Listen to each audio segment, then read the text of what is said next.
പ്രിയപ്പെട്ട ഡേവിസച്ച, സുഖമല്ലേ? സുഖമെന്ന് വിചാരിക്കുന്നു.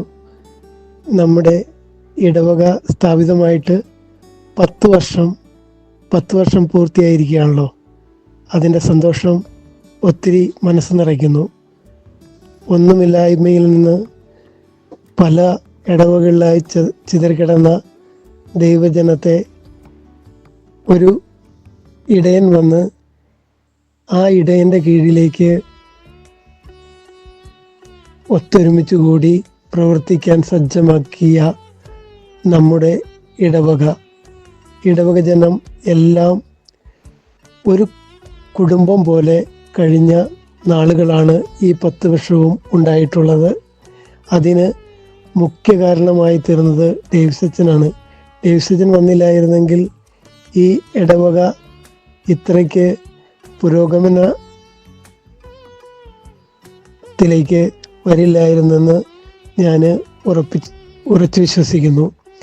ഈ ഇടവക ഇത്രയും നന്നായി പോകാൻ മുഖ്യ കാർമ്മികനായി നിന്ന ഡേവിസച്ചനാണ് ഞങ്ങളുടെ എല്ലാവരുടെയും മനസ്സിൽ എപ്പോഴും ഉള്ളത്. എന്തായാലും പല സ്ഥലങ്ങളിലായി ചിതറിക്കിടന്ന ജനങ്ങൾ ഒന്നിച്ചുകൂടി ഒന്നുമില്ലായ്മയിൽ നിന്ന് ചെമ്മന്നൂർ ഹാളിൽ, ഒരു ചെറിയ ഹാളിൽ ഒരു പള്ളി രൂപീകരിച്ച് തുടങ്ങിയ നമ്മുടെ ജൈത്രയാത്ര ഇന്ന് എത്തി നിൽക്കുന്നത് കാനാൻ ദേശം ആയ ബസവനഗറിലെ നമ്മുടെ പള്ളി ഇരിക്കുന്ന സ്ഥലത്താണ്. ഇത് എത്ര വർണ്ണിച്ചാലും മതിയാകില്ല. ഇത് ദൈവത്തിൻ്റെ ഒരു ഭയങ്കരമായ അത്ഭുതമാണ്. ഇത്ര വലിയൊരു ഇടവകയായി രൂപീകരിച്ച് രൂപം കൊണ്ടത് ദൈവത്തിൻ്റെ ഒരു പദ്ധതിയാണ്. അതിന് നമ്മളെ എല്ലാം സഹായിക്കാനായിട്ട് മാതാവിൻ്റെ അനുഗ്രഹം ഒത്തിരി നമ്മളുടെ ജീവിതത്തിലേക്ക് വരുന്നു. ഇതിൻ്റെയൊക്കെ ചെറുതായിട്ടെങ്കിലും ഒരു ഭാഗവാക്കാകുവാൻ എനിക്ക് സാധിച്ചതിൽ ഞാൻ ഒത്തിരി സന്തോഷിക്കുന്നു. നമ്മളുടെ മാതാവിൻ്റെ അനുഗ്രഹം പ്രത്യേകമായിട്ട് എനിക്ക് ലഭിച്ചിട്ടുണ്ട്. എനിക്കും എൻ്റെ കുടുംബത്തിനും ലഭിച്ച മാതാവിനോടുള്ള പ്രാർത്ഥനയും അനുഗ്രഹവും ഞാൻ എന്നും നന്ദിയുള്ളവനാണ്. മാതാവിന് നന്ദി പറയുകയും പ്രത്യേകം പ്രാർത്ഥിക്കുകയും എല്ലാവർക്കും വേണ്ടി പ്രാർത്ഥിക്കുകയും ചെയ്യുന്നു. പ്രിയപ്പെട്ട ഡേവിസച്ചൻ ഒറ്റ ഒരാളുടെ കഠിന പ്രയത്നം എല്ലാവരെയും സ്വന്തമായി കരുതുന്ന അങ്ങയുടെ ഒരു കാഴ്ചപ്പാട്, ആ കാഴ്ചപ്പാടാണ് ഈ കുടുംബക്കൂട്ടായ്മയെ, ഈ പള്ളിയെ, കുടുംബക്കൂട്ടായ്മയും പള്ളിയും വാർഡുകളും എല്ലാം ചേർന്ന ഒരു വലിയ ഒരു ഇടവകയാക്കി മാറ്റിയത് ഡേവിസച്ചൻ്റെ കഠിന പ്രയത്നം കൊണ്ടാണ്. അതുകൊണ്ട് തന്നെ ഡേവിസച്ചനെ ഈ പള്ളിയിൽ എല്ലാവർക്കും ഇഷ്ടമാണ്. 10 വർഷം ഒരു പള്ളിയിലിരുന്ന് ആ ഇടവക ഭരിക്കുന്ന ഒരു വികാരിയച്ഛനെ ഞാൻ ഇതുവരെ കണ്ടിട്ടില്ല.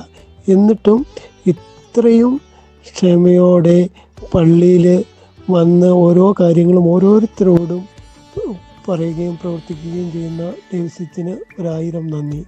എല്ലാ കാര്യങ്ങളിലും ഡേവിസച്ചന് ഒരു നല്ല അഭിപ്രായം പറഞ്ഞ് ഈ ഇടവകയിലുള്ള എല്ലാവരെയും നയിക്കുവാനുള്ള പ്രത്യേകമായ കഴിവുണ്ട്. ആ കഴിവ് ഡേവിസച്ചൻ ഇടവക ജനങ്ങൾക്ക് വേണ്ടി ഉപയോഗിക്കുന്നു എന്നുള്ളതാണ് ഒരു പരമമായ സത്യം. ഡേവിസച്ച, അങ്ങയുടെ ക്രൈസ്റ്റ് അക്കാദമിയിലെ ജോലിയും അങ്ങോട്ടും ഇങ്ങോട്ടുള്ള യാത്രയും നമ്മുടെ ഇടവയ്ക്ക് വേണ്ടിയുള്ള കഷ്ടപ്പാടുകളും എല്ലാം ദൈവം നല്ലൊരു അവസരം ഒരുക്കി ഞങ്ങൾക്ക് വേണ്ടി ഡേവിസച്ചനെ ഇവിടെ തന്നപ്പോൾ ഞങ്ങളുടെ ഈ പള്ളി ഇത്രയും മനോഹരമായി തീരാൻ കാരണമാകുന്നു. ഡേവിസച്ചന് ഒരുപാട് സ്നേഹത്തോടെ നന്ദിയോടെ ഞാൻ പ്രത്യേകം പ്രാർത്ഥനയോടെ നന്ദി പറയുന്നു. ഡേവിസച്ച, ഞാനിപ്പോൾ അവിടെ ഇല്ലെങ്കിലും എൻ്റെ മനസ്സും അവിടുത്തെ കുർബാനകളും ഒക്കെ ഞാൻ എപ്പോഴും കാണുന്നുണ്ട്. അതിൽ ഇപ്പോഴും എനിക്ക് എൻ്റെ പള്ളിയായിട്ട് കരുതാൻ കഴിയുന്നത് നമ്മുടെ പള്ളി തന്നെയാണ്. അതിന് ഒരുപാട് നന്ദി പറയുന്നു. ഇടവക ജനങ്ങൾക്കും അതുപോലെ പല കാര്യങ്ങൾക്കും ഞാനുമായിട്ട് സഹകരിച്ച്, എൻ്റെ കുടുംബവുമായി സഹകരിച്ച് എല്ലാത്തിനും കൂടെ നിന്നിട്ടുള്ള നമ്മുടെ പള്ളിയിലെ ഓരോ ആൾക്കാർക്കും ഒത്തിരി സ്നേഹത്തോടെ നന്ദി പറയുന്നു. ഡേവിസത്തിന് വേണ്ടി പ്രത്യേകം പ്രാർത്ഥിക്കുന്നു. നമ്മുടെ ഇടവകയിൽ വന്നിട്ടുള്ള എല്ലാ കൊച്ചന്മാർക്കും, എല്ലാ സിസ്റ്റേഴ്സിനും, എല്ലാ ബ്രദേഴ്സിനും, നമ്മുടെ ഇടവകയിലെ ഓരോ കുടുംബാംഗങ്ങൾക്കും നന്ദി പറയുന്നു. ഈ 10 വർഷത്തിൻ്റെ ഒരു മഹനീയമായ മുഹൂർത്തത്തിൽ എല്ലാവരോടും നന്ദിയും കടപ്പാടും അർപ്പിക്കുന്നു. എന്തായാലും നമ്മുടെ പള്ളിയുടെ എല്ലാ കാര്യങ്ങളിലും പ്രവർത്തിക്കുന്ന എല്ലാവരെയും ദൈവം സമൃദ്ധമായി അനുഗ്രഹിക്കട്ടെ.